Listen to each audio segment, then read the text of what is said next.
Liệu Sài Gòn có thực sự từng đứng đầu khu vực Đông Nam Á với danh xưng Hòn Ngọc Viễn Đông, hay chỉ là sự ngộ nhận, lạc quan tiếu của nhiều người?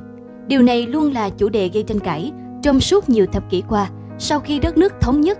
Ngày hôm nay, Bờ Cõi Nước Việt xin mời quý vị cùng theo dõi video lý giải mỹ danh Hòn Ngọc Viễn Đông của Sài Gòn xưa để hiểu rõ hơn về vấn đề vừa đặt ra nhé. Bờ Cõi Nước Việt, phiêu lưu cùng sử Việt. Về danh xưng Hòn Ngọc Viễn Đông, trong tác phẩm Francis Indochina, Colonial Encounters xuất bản vào năm 2001, tiến sĩ Nicky Cooper của Đại học Princeton đã giải thích sau khi chiếm Việt Nam, Lào và Campuchia, làm thuộc địa gộp thành xứ Đông Dương vào năm 1885. Pháp và Anh đã có một sự chạy đua quyết liệt. Pháp muốn Đông Dương trở thành Hòn Ngọc Viễn Đông để đối ứng với viên châu báu trên vương miện của Anh là Ấn Độ. Như vậy, thành phố Sài Gòn chỉ là thủ phủ của Hòn Ngọc Viễn Đông, bao gồm toàn cõi Đông Dương. Trên nhiều diễn đàn, một số học giả, chuyên gia trong và ngoài nước cho rằng Hòn Ngọc Viễn Đông gắn liền với quá khứ vàng son, tươi đẹp, ấm no và đáng tự hào của thành phố Sài Gòn trước khi bị hủy hoại bởi chiến tranh và một số chính sách quản lý kinh tế sai lầm. Trên một tờ báo lớn ở thành phố Hồ Chí Minh phát hành vào cuối tháng 3 năm 2016, còn khẳng định 50 năm trước, ông Lý Quang Diệu nhìn về Sài Gòn và mơ ước Singapore sẽ được như Sài Gòn. Khi đó Singapore chỉ là một làng chài, nay họ là đô thị số 1 trong khu vực cả về kinh tế và chất lượng sống. Tuy nhiên, theo một số chuyên gia, những ý kiến cho rằng Sài Gòn từng là số 1 Đông Nam Á với danh xưng Hòn Ngọc Viễn Đông chỉ là sự ngộ nhận, một quá khứ mộng du từ huyễn hoặc của nhiều người từng yêu mến, gắn bó với thành phố này. Chưa bao giờ có chuyện hơn nửa thế kỷ trước, ông Lý Quang Diệu từng mơ ước có một ngày Singapore sẽ phát triển được như Sài Gòn. Chuyên gia Trương Thái Du trong một bài viết từng nhận xét việc ca ngợi Hòn Ngọc Viễn Đông là số 1 chỉ là suy nghĩ của những người Việt hoài cổ và dí dỏm sau năm 1975. Dù sau này Pháp đã đầu tư mạnh mẽ nhằm biến Sài Gòn trở thành thủ phủ của bán đảo Đông Dương, song không có căn cứ để khẳng định Sài Gòn từng là số 1 của khu vực tại thời điểm đó nếu chỉ dựa vào mỹ từ Hòn Ngọc Viễn Đông.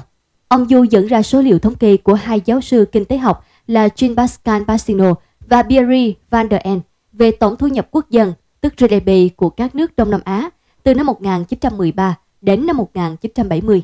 Kinh tế Việt Nam, cả miền Bắc và miền Nam, hầu như luôn thấp hơn Malaysia, tiền thân của Malaysia, với Singapore là đặc khu kinh tế. Philippines, Thái Lan không có số liệu trước năm 1950. GDP Malaysia thường gấp 2-3 lần so với Việt Nam. Có chuyên gia khẳng định Sài Gòn chưa bao giờ là số 1 khi trích dẫn sách Pháp Du Hành Nhật Ký của học giả Phạm Quỳnh viết năm 1922, ghi nhận về Singapore có đoạn mô tả: mặt trời mới mọc, không vào đến Singapore, không cảnh gì đẹp bằng. Cửa Hải Phòng, cửa Sài Gòn của ta kể cũng khá to, nhưng sánh với cửa Singapore này còn kém xa nhiều.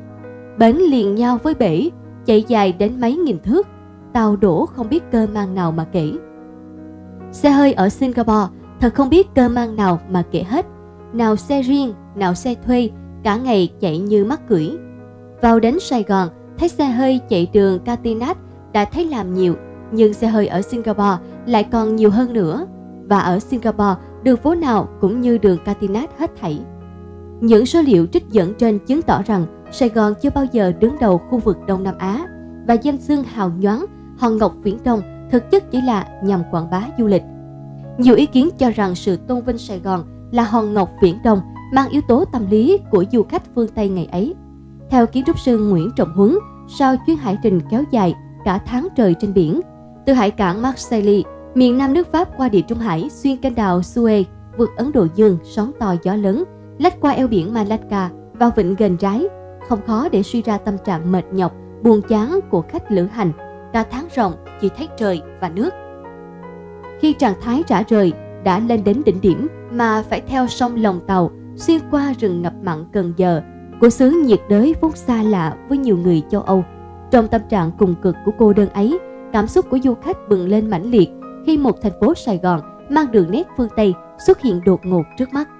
Chuyên gia này lý giải, ngủ khách sạn Continental, khách sạn Majestic, ăn thịt bò beef stick, uống rượu chat vùng Boreas, thưởng thức xì gà, La Habana, săn bò rừng, lấy da cọp, hút thuốc phiện và vui vẻ với các cô gái bản địa.